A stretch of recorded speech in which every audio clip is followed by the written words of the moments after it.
So for this video, I will be showing you how to fix video call problem on Messenger on Android.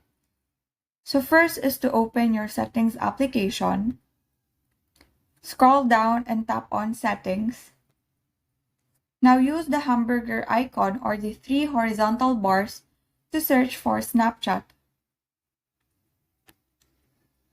Tap on permissions and make sure that the camera and phone permissions are enabled. If it is not, then all you have to do is tap, and you may select the option Allow Only while using the app. Same goes to phone, tap, and select the Allow option. Then from here, go back, and then go back again, and search for camera. Scroll down and search for storage, which is under usage. Tap on storage, and as you notice on the lower right bottom is the clear cache icon. Tap on the clear cache icon. And from here, you can restart the Messenger application and then log in back to your account and try the video call feature.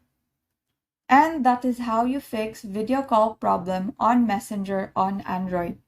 Thank you and have a great day.